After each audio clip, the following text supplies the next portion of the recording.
Halo Sobat Voisma, kembali lagi di segmen POV, Podcast OSIS Voisma.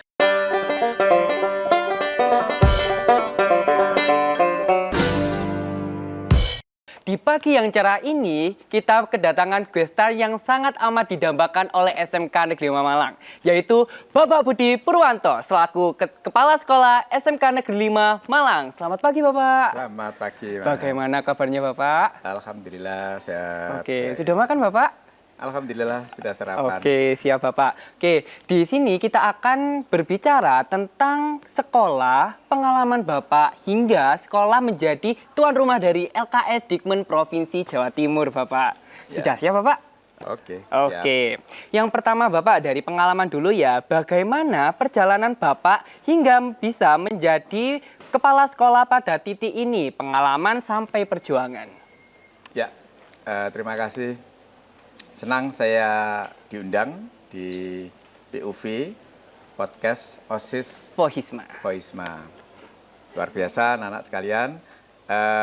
Pada hari ini sebagaimana disampaikan tadi ada banyak kesibukan terkait dengan LKS, SPMB dan sebagainya. Kalau ditanya bagaimana pengalaman sejauh ini sampai dengan menjadi kepala sekolah, nah perlu diketahui saya tidak ujuk-ujuk tiba-tiba jadi kepala sekolah, tidak. 21 tahun setelah menjadi guru, mengabdi kebetulan di SMK Negeri 5 Malang, saya dikirim ke Singapura pada saat itu karena menjadi guru berprestasi. Dan setelahnya mengikuti diklat kepala sekolah, baru kemudian di tahun 2018 dipromosikan, ditugaskan, pindah ke Madura, lebih tepatnya di Kabupaten Sampang, yaitu merintis sebuah sekolah baru, namanya SMK Negeri 1 Omben. 1 Omben. Ya, sekitar 1,5 tahun berada di sana, mendapatkan tugas tambahan, setelah itu ke SMK 1 Sampang, masih di Madura.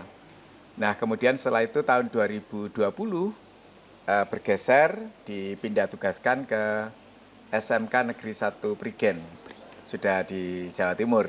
Tepatnya di Kabupaten Pasuruan. Nah, 1 tahun yang lalu dikembalikan lagi ke SMK Negeri 5 Malang. Senang karena inilah sekolah saya lama dan inilah saya dibesarkan dalam kawah Candra di Muka sejak awal menjadi pegawai mengabdi di sekolah ini. Dan alhamdulillah sekarang duduk di sini sebagai kepala sekolah. Wah, oke Bapak. Sebagai kepala sekolah nih Bapak pasti nggak ujuk-ujuk ya Bapak ya. Banyak tantangan. Apa itu Bapak tantangannya? Sebenarnya tidak hanya profesi, pekerjaan, apapun di dunia ini sebenarnya kan tantangan. Apapun itu. Kita akan berangkat sekolah saja juga tantangan. Kita akan mengikuti kegiatan ekstra, lomba, atau apapun itu. Pasti menemui tantangan. Tapi jangan lupa, jika kita berkutat pada sebuah tantangan, orang tidak berani, orang ragu karena yang dihadapi hanya tantangan. Padahal di balik tantangan, di samping sebuah tantangan yang kita hadapi itu ada peluang. Nah itulah yang harus kita pikirkan supaya berimbang. Ada tantangan, ini peluangnya apa jika tantangan ini bisa kita hadapi dengan baik. Tentu semuanya kembali kepada masing-masing orang, masing-masing anak. Jika kalian masih duduk di bangku sekolah. Tidak ada salahnya jika kemudian kita ini tadi berimbang, memikirkan hal yang mungkin dirasa ini sebagai tantangan, ancamankah, tetapi di satu sisi kita juga memandang ada sebuah peluang, ada sebuah hal yang bisa kita raih jika kita bisa melakukan hal-hal yang sebenarnya ya berat harus dilakukan. Oke. Maka keberanianlah untuk menghitung itu semua harus kita pertimbangkan baik-baik. Oke, siap. Bapak ketika sudah melewati tantangan, pasti ada reward ya Bapak ya. Nah, di peran kepala sekolah ini yang paling Bapak nikmati itu apa Bapak? Berbicara tentang menikmati itu apa, ini harus dibangun dari sebuah pemikiran. Menikmati itu bukan berarti kemudian kita tidur-tiduran, bersantai. Benar. Menikmati itu bukan begitu. Ada terminologi menikmati itu dalam arti bukan secara fisik kadang-kadang. Kepuasan batin itu juga menikmati loh ya. Sehingga ketika saya coba argumentasikan, analogikan sebagai anak yang latihan, kemudian mengikuti lomba, dan dia berhasil, kepuasan batin itu, bahwa dia berhasil memenangkan sebuah kompetisi. Itu kepuasan batin. Tidak jauh berbeda dengan seorang pimpinan yang saat ini saya sebagai kepala di SMK Negeri Mamalang. Kepuasan batin itulah yang kata kunci menikmati semua ini. Tetapi ada bagian layer kedua, ketiga, yaitu terbangunnya kebersamaan antara kita, orang-orang yang ada di sekolah ini, baik itu guru, karyawan, pegawai, termasuk anak-anak seperti kalian. Jika sekolah ini berhasil melampaui tantangan, berhasil mewujudkan mimpi-mimpinya dalam melayani anak-anak, dan kemudian para lulusannya nanti telah bisa bekerja dengan baik dan kemudian mendapatkan tempat yang layak bagi pekerjaan yang sudah disiapkan selama mereka bersekolah di SMK ini. Kepuasan itulah yang akhirnya kita dapatkan. Oke, jadi perlu dicontoh ya teman-teman, menikmati bukan hanya sekadar tidur, tapi menikmati dalam kurung batin, kebersamaan, itulah kenikmatan sebenarnya ya Bapak ya. Betul, betul. Oke, benar. Oke, visi menjadi Bapak Kepala Sekolah untuk memimpin di sini itu apa ya Bapak ya? Capaian yang ingin dicapai dari Bapak menjadi Kepala Sekolah? Kalau dari sisi program sebenarnya kita jabarkan. Program sekolah itu ada yang jangka panjang, jangka menengah, jangka pendek. Tetapi kalau berbicara tentang apa yang akan ditarai dalam waktu dekat ini dengan cara seperti apa. Kebetulan perlu diketahui saya tadi sudah sampaikan di awal bahwa sebelum menjadi kepala sekolah di sini, saya menjadi kepala sekolah di beberapa wilayah yang lain. Tapi perlu diketahui bahwa sebelum menjadi kepala sekolah di banyak tempat tadi itu, saya adalah guru di SMK Negeri Mamalang, maka ini semua adalah kolega lama. Di guru kah, di karyawan kah, di tata usaha itu teman-teman semuanya. Yang bisa jadi 50% itu adalah orang-orang yang lama, yang seangkatan dengan saya dan bahkan lebih senior daripada saya, walaupun sekarang pimpinannya saya. Nah, karena itu pendekatan yang dilakukan, ini mungkin di banyak organisasi harus dilakukan. Apa itu? Pendekatan kalau dalam organisasi itu secara struktural ada ketua, ada wakil dan seterusnya, dan sampai ada pelaksana bagian bawah. Itu secara struktural. Tetapi perlu diketahui organisasi kita ini bisa berjalan bila mana hubungan antar person itu baik. Memang secara struktural bisa dijalankan, tapi kalau hubungan personal tidak baik, ya akhirnya berjalannya tertatih-tatih. Tidak sesuai dengan target, baik waktu maupun capaian yang harus kita laksanakan nantinya. Karena itu pendekatannya menurut saya ada dua dalam situasi seperti ini dan layak dikembangkan di organisasi manapun. Apa itu dua? Pendekatan secara struktural dan yang kemudian dikombinasikan dengan pendekatan secara kultural. Sebagai sesama manusia, saya ini bisa jadi anggap bapakmu saya ini ya, makanya saya menasihati kamu, kadang-kadang gitu kan. Tapi secara hubungan organisasi, saya ini kepala sekolah, melakukan ketertiban terhadap anak-anak, itu secara organisasi. Demikian juga kepada Bapak Ibu Guru, ketika ada kesulitan-kesulitan, saya harus berkomunikasi, maka sebagai seorang teman, kolega, saya ajak bicara beliau. Dan saya hadapkan pada situasi bahwa inilah gunanya pertemanan. Secara kultural ini saya bangun, makanya dekat sekali, kadang-kadang ya duduk-duduk bersama-sama. Tapi secara struktural ini juga harus diwujudkan bahwa kalau harus begini maka harus izin dan kemudian ada kebijakan harus dilakukan oleh pimpinan kepada anggota organisasi itu. Itulah yang mendekatkan. Apa tadi? Pendekatan struktural dan pendekatan kultural. Oke, siap Bapak. Tentunya ketika Bapak menjadi kepala sekolah pasti Bapak sudah tahu betul SMK 5 ini seperti apa ya Bapak ya. Yang membedakan SMK 5 dengan SMK lainnya itu seperti apa Bapak? Membedakan secara fisik jelas beda, tempatnya berbeda. Nah, saya senang pertanyaan ini.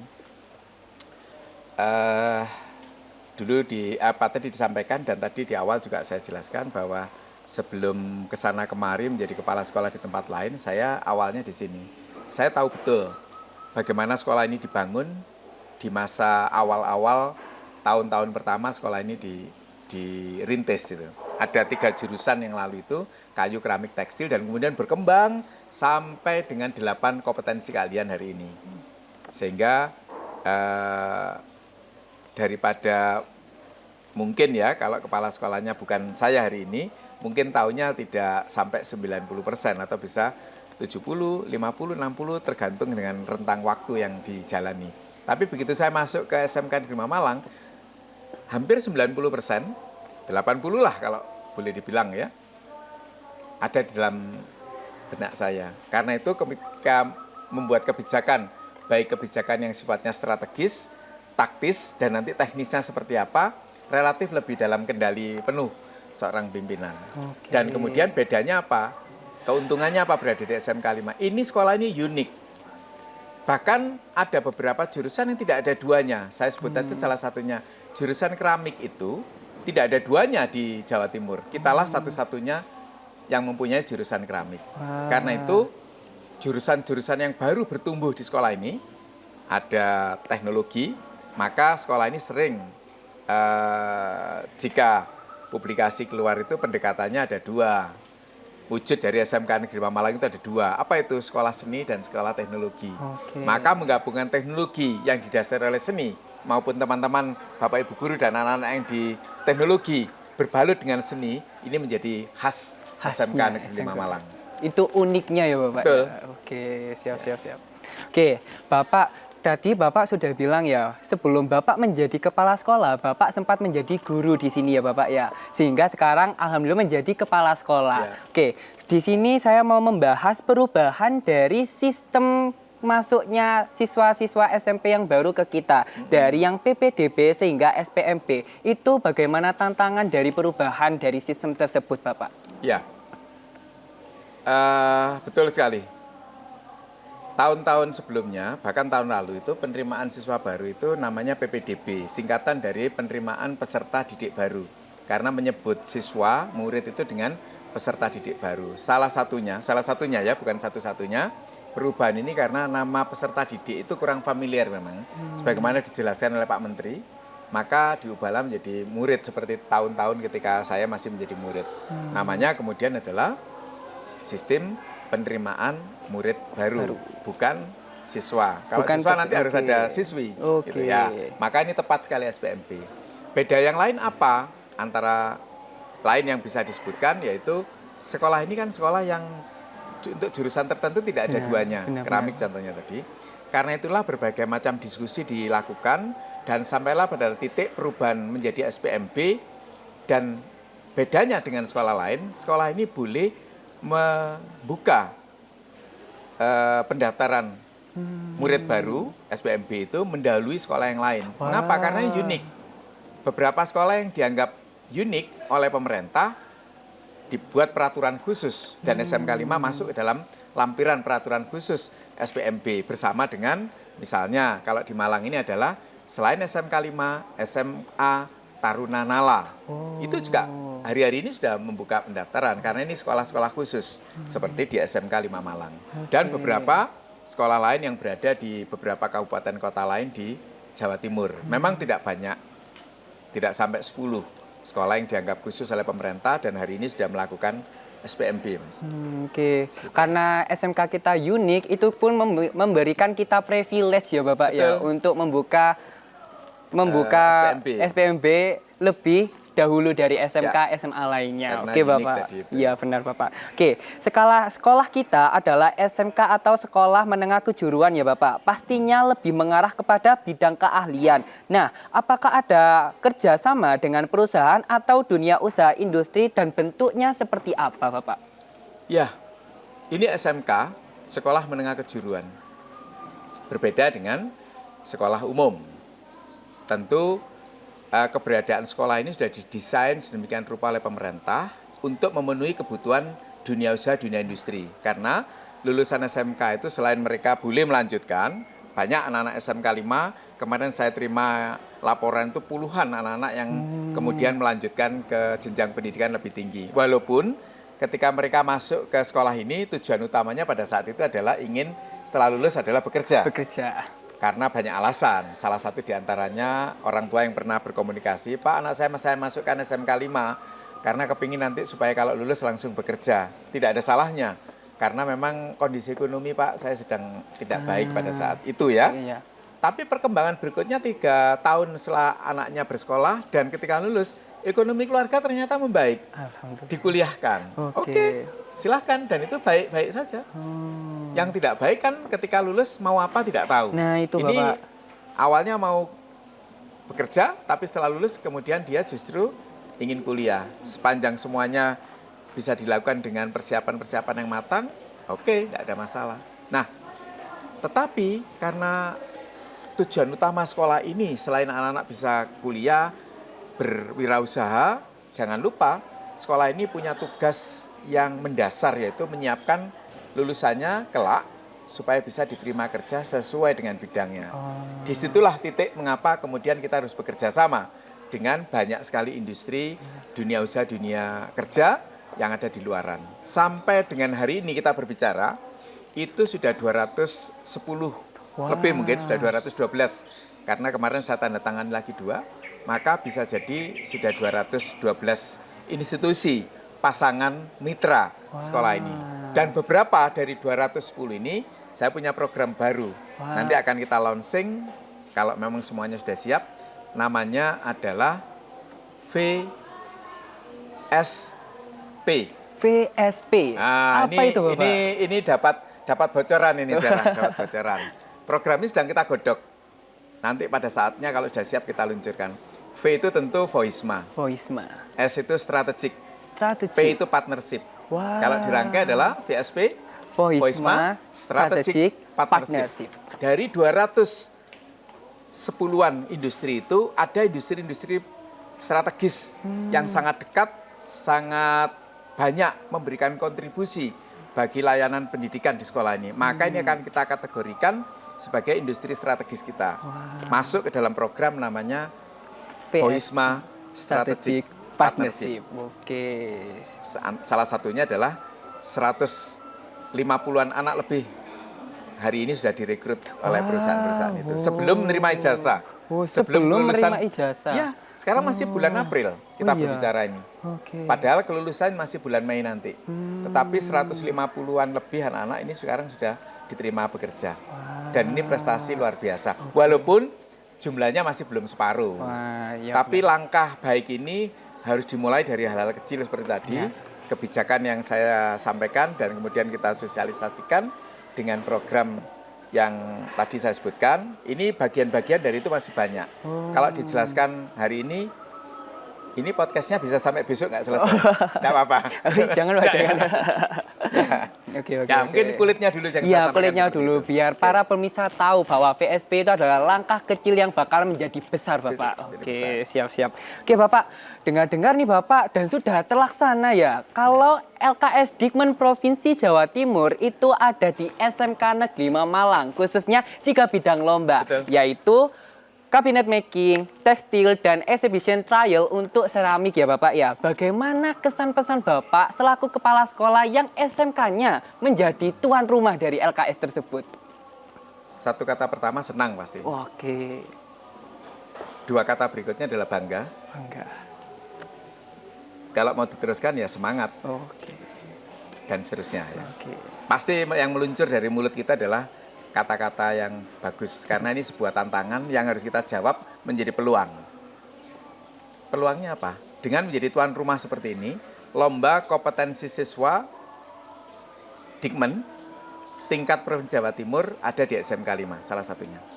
Dan itu kita lihat beberapa hari ini begitu bermunculan wajah-wajah yang tidak kita kenali. Benar-benar. Parkiran kita penuh sampai meluber di jalan-jalan di Jalan Ikan Pirana atas itu sebegitu banyaknya pendatang ingin menyaksikan sekolah ini.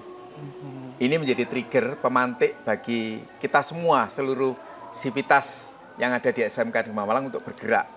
Kalian lihat Bapak Ibu guru betapa terjadi dinamika. Iya, benar-benar. Semuanya lihat semuanya bersih. Benar. Semuanya terlihat cerah. Benar. Ini menyambut yang saya sebut sebagai pemantiknya harus ada. Tetapi jangan lupa ini akan kita teruskan menjadi sebuah tradisi baik. Itu tentu keunggulan mengapa kita menjadi tuan rumah. Oke. Hal yang kedua adalah kebanggaan anak-anak menjadi tumbuh. Ini juga hal yang utama. Kalau kebanggaannya sudah tidak punya, bagaimana mereka rasa memiliki itu bisa muncul. Benar. Maka ini yang sedang kita bangun juga. Oke. Maka anak-anak walaupun tidak ada pelajaran tetap masuk ke sekolah. Hari-hari ini anak-anak masuk ke sekolah, datang lihat-lihat, berkenalan. Mungkin ada saudaranya dari Surabaya, dari Madura yang datang ikut lomba. Wah, benar. saya lihat rame itu di beberapa sudut itu. Bertukar pikiran, bersilaturahmi, dan itulah esensi dari kehidupan ini. Kalau mau lebih baik ya harus banyak berhubungan dengan banyak orang juga. Benar. Nah, hal yang berikutnya adalah esensi dari LKS, Lomba Kompetensi Siswa. Awalnya sebenarnya hanya 2 bidang lomba oleh Provinsi Jawa Timur yang ditempatkan di SMK 5 Malang. Yaitu yang pertama cabinet making, ini dekat dengan jurusan kayu ya. Benar. Kemudian membatik, ini lebih dekat dengan jurusan tekstil. Setelah ini persiapan kita lakukan, tiba-tiba saja sekitar 1 minggu yang lalu, saya tersentak oleh sebuah pertanyaan yang seandainya saya seorang ibu mungkin saya menangis ya.